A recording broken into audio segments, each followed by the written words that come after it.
Hello friends, मेरा नाम है आराम अंसारी और आप देख रहे हैं आपका अपना यूट्यूब चैनल एग्ज़ाम सिटी।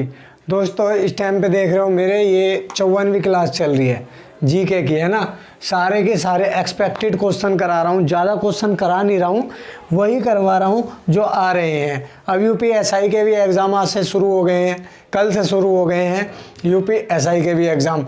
तो उसमें भी काफ़ी बच्चों के मैंने पेपर देखे हैं, मतलब उनसे पूछा है। तो जो क्वेश्चन मैं पढ़ा रहा हूँ ना, वही जीके आ रही है, वही जीके आ रही है, उससे अलग जीके नहीं आ रही है। और रीजनिंग का क्या है, रीजनिंग मैं पूरी कंप्लीट करवा चुका हूँ, तो रीजनिंग भी आप पीछे जाके देख लेंगे, ठीक है। और जो दोस्त हमारे चैनल पे नए हैं, चैनल को लाइक शेयर और सब्सक्राइब कर लें। ओके, चलिए आज का पहला क्वेश्चन क्या है।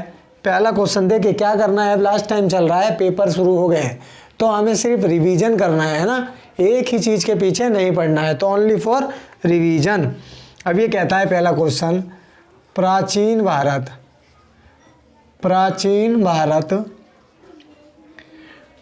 भारत का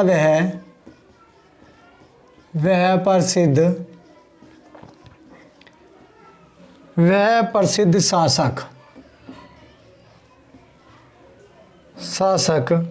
जिसने अपने जीवन के अंतिम दिनों में जैन धर्म को अपनाया। जीवन के अंतिम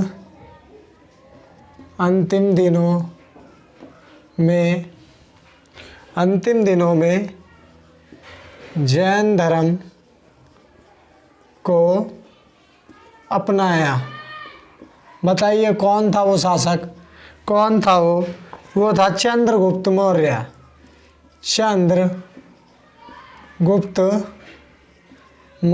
ओके, चंद्रगुप्त मौर्य था जिसने अपने जीवन के अंतिम दिनों में जैन धर्म को अपनाया। ओके, चलिए अगला क्वेश्चन क्या कहता है। अगला क्वेश्चन कहता है, कलिंग विजय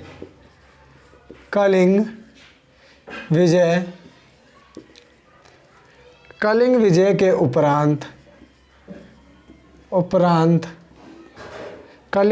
उपरांत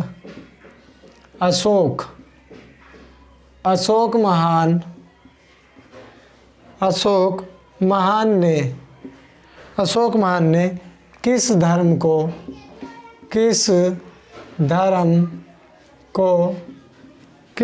को अंगीकार कर लिया था। बताइए, कर लिया था। आंसर है बौद्ध धर्म को इसने कलिंग विजय के बाद अपना लिया था। ओके, कलिंग विजय के उपरांत अशोक महान ने किस धर्म को अंगीकार कर लिया था? बौद्ध धर्म को अंगीकार कर लिया था। ओके दोस्तों, चलिए अगला क्वेश्चन क्या कहता है। अगला क्वेश्चन है, अशोक के अधिकांश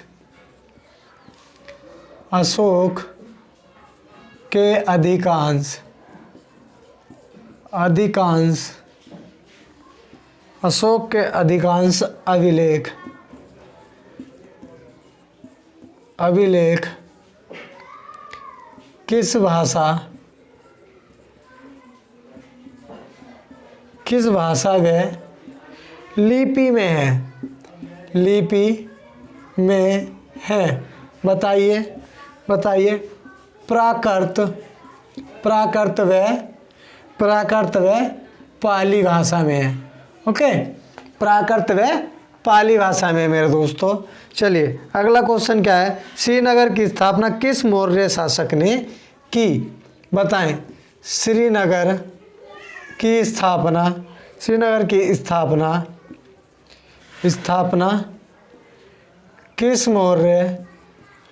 किस मौर्य शासक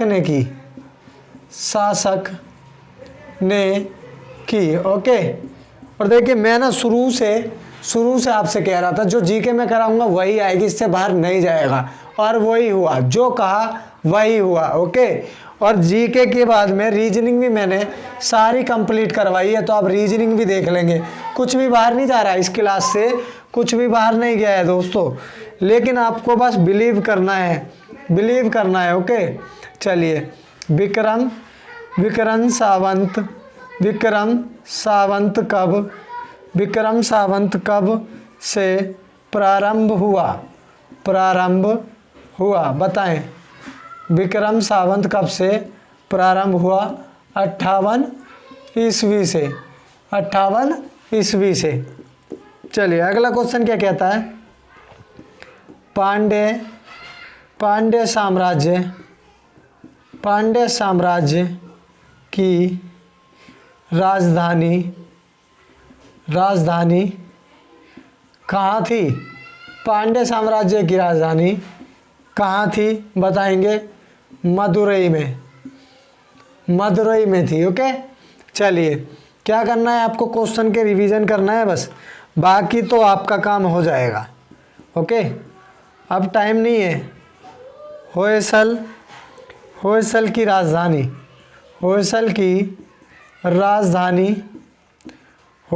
राजधानी का नाम क्या था बताइए? क्या था? द्वार समुद्र। होयसल की राजधानी का नाम था द्वार समुद्र। ठीक है ना? आ रहा है समझ में? राइटिंग में कोई दिक्कत तो नहीं आ रही? मार्कर दिख रहा है? मार्कर फीका तो नहीं लग रहा? हाँ भाई दोस्तों, सारी चीज़ ओके है, सारी चीज़ ओके है। अब चलिए, और जो दोस्त नए हैं चैनल को सब्सक्राइब कर लेंगे। खजुराहो स्थित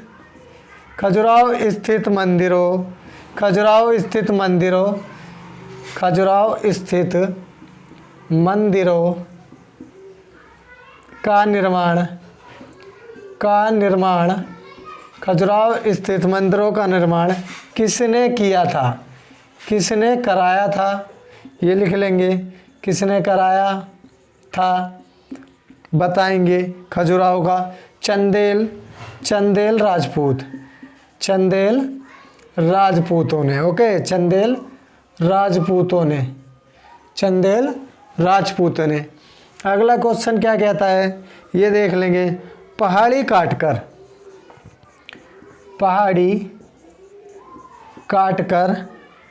एलोरा के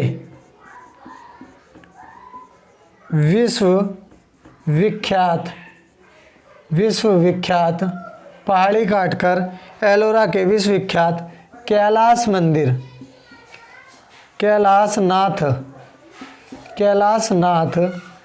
मंदिर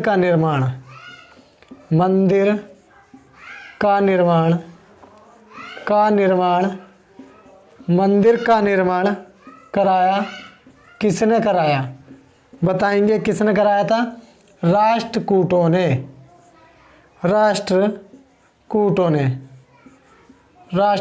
ओके चलिए, मिटा दूं यहाँ तक? चलिए अगले क्वेश्चन लिखवाता हूँ। चलिए, जिन पे नहीं लिखा जा रहा होगा साथ साथ स्क्रीनशॉट ले लेंगे या वीडियो को दोबारा से स्टार्ट करके देख लेंगे। ओके वीडियो को दोबारा से देख लेंगे। ओके मेरे दोस्तों, अगला क्वेश्चन कह रहा है जंतर मंतर दिल्ली के जंतर मंतर का निर्माण किसने कराया था बताएं? किसने करवाया था? जय सिंह सेकंड ने। जय सिंह सेकंड। ओके जय सिंह सेकंड ने। अगला क्वेश्चन क्या है? अगला क्वेश्चन है रानी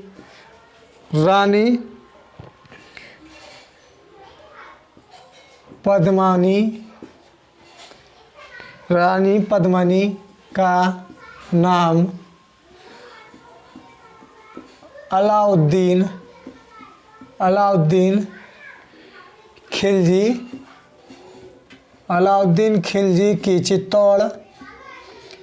की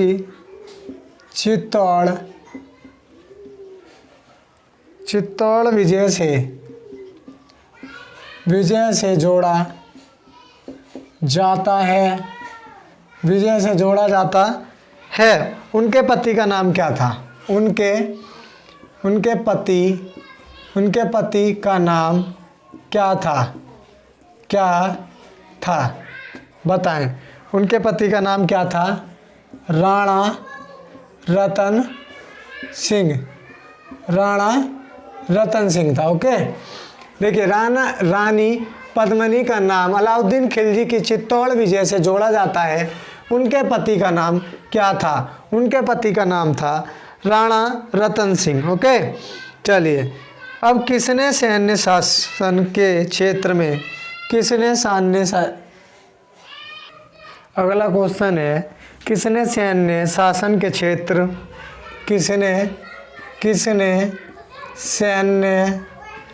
भाई पीछे से ना शोर ज़्यादा आ रहा है तो उस पर ज़्यादा माइंड ना करें, है ना। इन बच्चों को मैं बस ज़्यादा समझा भी नहीं सकता भाई, एक बार समझा के आ गया फिर भी इतना ही शोर मचा रहे हैं।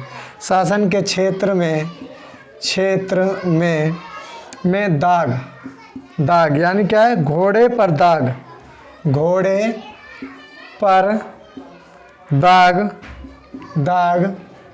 अर्थात घोड़े पर दाग अर्थात चिन्ह लगाना। ओके, चिन्ह लगाना एवं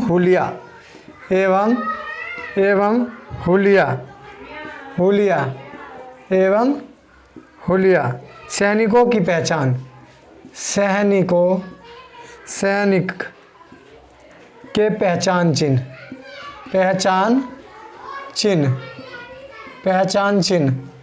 ओके, सैनिक के पहचान चिन्ह का प्रचलन किसने किया?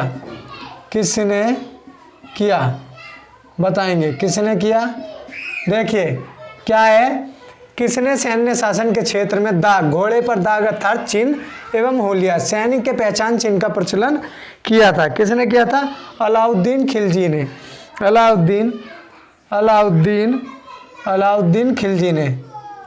अलाउद्दीन खिलजी ने यह प्रचलन चलाया था। खिलजी ने। चलिए भाई अगला क्वेश्चन देख लेंगे। अगला क्वेश्चन क्या कह रहा है? ये हल्दी घाटी का युद्ध कब लड़ा गया था? हल्दी घाटी का युद्ध कब लड़ा गया था? बताएं, हल्दी घाटी का युद्ध कब लड़ा गया था? 1576 ईस्वी में 1576 ईस्वी में। ओके, चलिए अगला क्वेश्चन क्या कह रहा है? हुमायूं का मकबरा कहाँ है? हुमायूं का मकबरा कहाँ है? हुमायूं का मकबरा कहाँ है? दिल्ली में है। ओके, हुमायूं का मकबरा कहाँ है? दिल्ली में है। चलो अगला क्वेश्चन क्या कह रहा है? अगला क्वेश्चन कह रहा है अमरकोट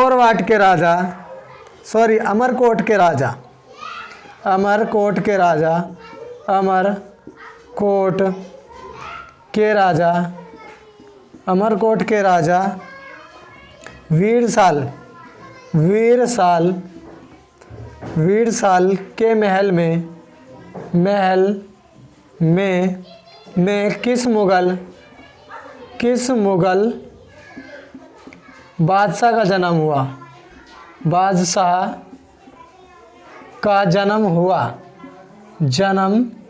बताएं किसका जन्म हुआ था? अकबर का जन्म हुआ था मेरे दोस्तों। मिटा दूं? अब देख लो, मिटा दूं? अकबर का। अंकोरवाट के राजा वीरसाल के महल में किस मुगल बादशाह का जन्म हुआ था? कौन था वो मुगल बादशाह? अकबर था भाई। चलिए अकबर, फटाफट से आपको 30 से 35 क्वेश्चन डेली, जब तक आपके पेपर चलेंगे ना, जब तक 30 से 35 क्वेश्चन ऐसे करवाऊंगा जो परीक्षा में बार बार आते हैं। ओके, तो उससे क्या है कि आपको बहुत ही आसानी हो जाएगी। और बाकी जो कोर्स है मैंने आपका कंप्लीट करवा ही दिया है। और बाकी का जो है यूपी पुलिस में चलाएंगे कोर्स। ओके, चलिए अगला क्वेश्चन क्या कह रहा है। अकबर का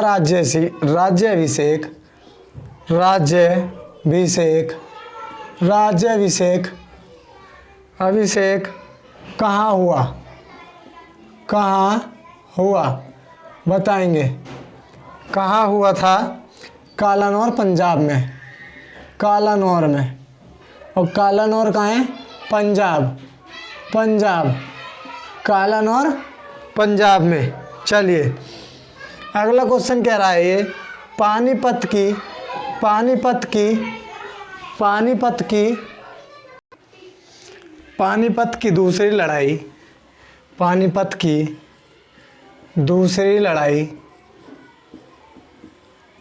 दूसरी लड़ाई 5 अप्रैल कब हुई थी?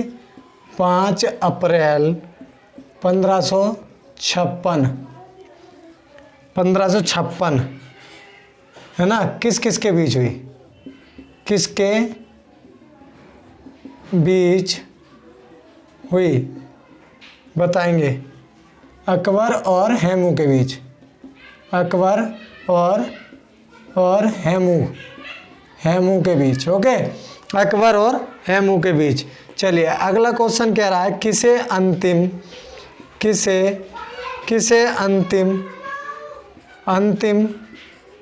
अंतिम महान पेशवा कहा जाता है? किसे कहा जाता है अंतिम महान पेशवा? माधव राव। चलिए अगला क्वेश्चन क्या कह रहा है। मराठा राज्य का दूसरा संस्थापक किसे कहा जाता है? मराठा राज्य का दूसरा संस्थापक किसे कहा जाता है बताएंगे। बालाजी विश्वनाथ को। बालाजी विश्वनाथ दिख रहा है आंसर? हाँ दिख रहा है। बालाजी विश्वनाथ को मराठा राज्य का दूसरा संस्थापक कहा जाता है। अगला है भक्ति आंदोलन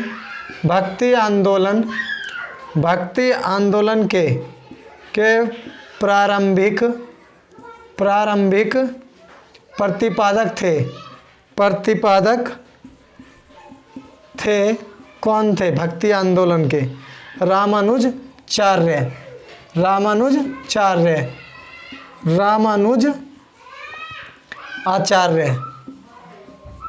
भक्ति आंदोलन के ओके प्रवर्तक कौन थे? रामानुजाचार्य। कबीर के गुरु कौन थे बताएंगे भाई। कबीर के गुरु कौन थे? कबीर के गुरु कौन थे बताएं? कौन थे? रामानंद थे कबीर के गुरु। चलिए अगला क्वेश्चन क्या कह रहा है। बीजक का रचयिता कौन है? बीजक के रचयिता बताइए कौन है? कबीर। बीजक के रचयिता कौन है? कबीर हैं। ओके, चलिए नेक्स्ट क्वेश्चन है गीत गोविंद के रचयिता। गीत गोविंद के रचयिता गीत गोविंद के रचयिता बताएं। जयदेव। गीत गोविंद के रचयिता कौन? जयदेव। चलिए वर्ष 1498 ईस्वी में वास्को डिगामा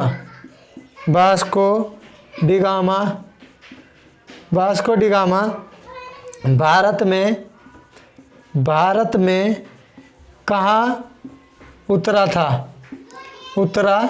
था बताएंगे। भारत में कहाँ उतरा था? कालीकट बंदरगाह पे। कालीकट बंदरगाह। ओके, कालीकट बंदरगाह पे उतरा था। अब मैं इसको मिटाने जा रहा हूँ। ओके, अगले क्वेश्चन फिर दोबारा से करवाते हैं इसको मिटा के। चलिए अच्छे लग रहे हैं ना क्वेश्चन? और पीछे से जो शोर आ रहा था ना यार, उसको माइंड ना करें ज़्यादा। आपसे ज़्यादा तो पता है मेरा बहुत ज़्यादा मूड ख़राब होता है अब यार, किस किस को बोलूँगा, है ना, सब शोर ही मचाते रहते हैं यहाँ पे। तो आई होप आप सभी मेरी बात समझ रहे होंगे और आप मेरे साथ बस लगे रहें अपनी प्रैक्टिस में। बाकी हमें तो सिलेक्शन चाहिए और सिलेक्शन लेके रहेंगे। चलिए अगला क्वेश्चन है, क्या कह रहा है ये, भारत तक समुद्री मार्ग, भारत तक समुद्री मार्ग की खोज किसके द्वारा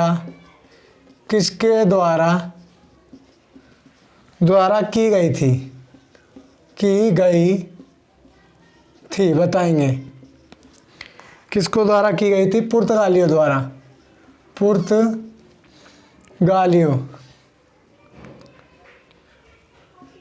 पुर्तगालियों द्वारा की गई थी। भारत तक समुद्र मार्ग की खोज किसके द्वारा की गई थी? पुर्तगालियों द्वारा। किस यूरोपीय ने भारत में सबसे पहले अपना व्यापार फैलाया? बताएं, किस यूरोपीय ने भारत में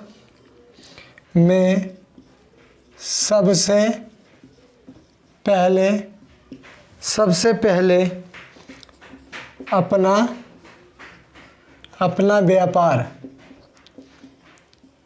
व्यापार फैलाया? बताएंगे। किसने फैलाया था? पुर्तगालियों ने।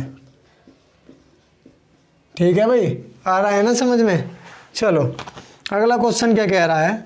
अगला क्वेश्चन कह रहा है ये, पुर्तगालियों ने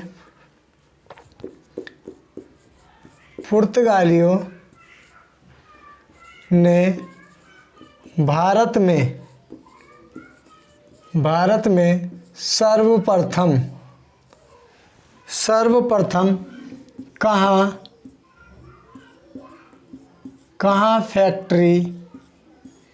कहाँ फैक्ट्री स्थापित की? बताइए। कहाँ की थी? कोचीन में। ठीक है ना दोस्तों, कोचीन में पहली फैक्ट्री स्थापित की थी पुर्तगालियों ने। चलो पुर्तगाली उपनिवेश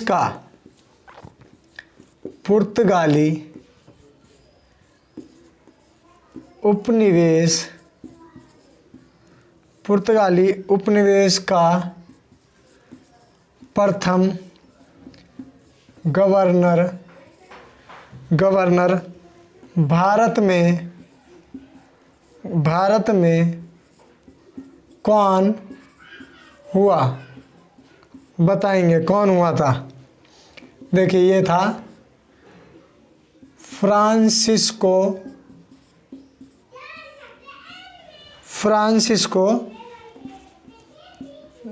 डी अल्मीडा।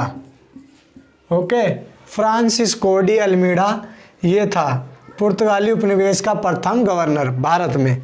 ओके, चलिए अगला कह रहा है,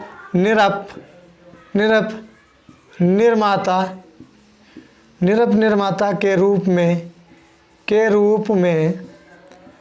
किन्हें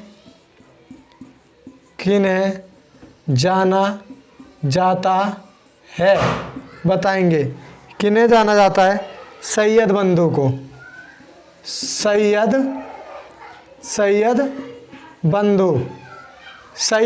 को जाना जाता है। अगला क्वेश्चन देखेंगे भाई, किसके द्वारा बंगाल और बिहार, किसके द्वारा बंगाल और बिहार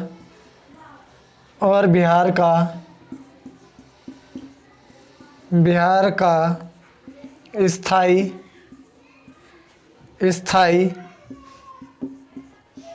बंदोबस्त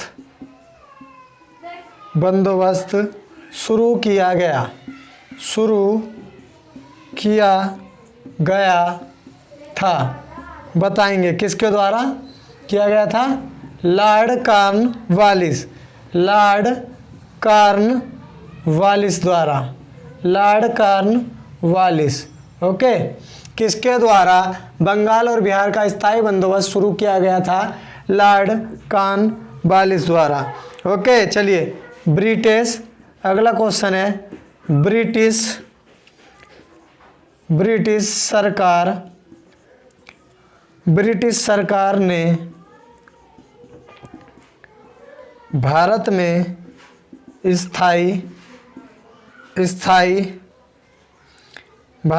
स्थायी बंदोबस्त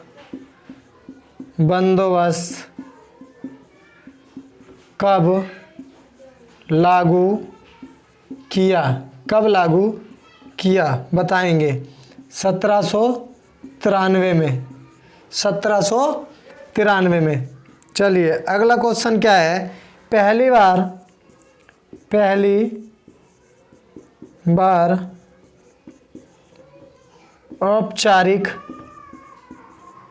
औपचारिक रूप में महलवाड़ी प्रथा कब लागू की गई थी बताएंगे? कब की गई थी? 1822 में की थी, 1822 में। चलिए मिटा दूं, ऊपर से करवाता हूँ भाई ना, ऊपर से। चलिए बहुत अच्छे, फटाफट से करते रहेंगे, फटाफट से, और कुछ नहीं करना, हमें बस रिवाइज करना है दोस्तों। अब लास्ट टाइम बच रहा है, कुछ नहीं करना, रिवाइज करना है। जितना अब तक की आपने क्लास लिए हैं सारी क्लास रिवाइज करें, और उससे एक्स्ट्रा कुछ ना करें, एक्स्ट्रा कुछ भी ना करें। एक्स्ट्रा करने का समय नहीं है ये, एक्स्ट्रा करने का समय नहीं है। चलिए अगला क्वेश्चन क्या है? अगला क्वेश्चन देख लेंगे, रेत वाली व्यवस्था, अगला क्वेश्चन है रेत वाली व्यवस्था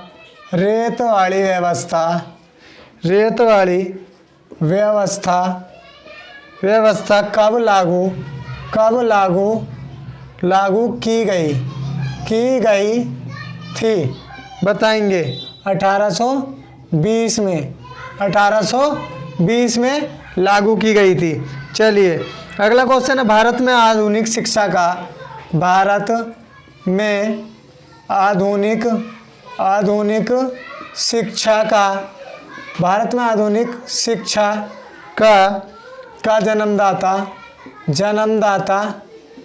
जन्मदाता किसे कहा जाता है बताएंगे? किसे कहा जाता है? चार्ल्स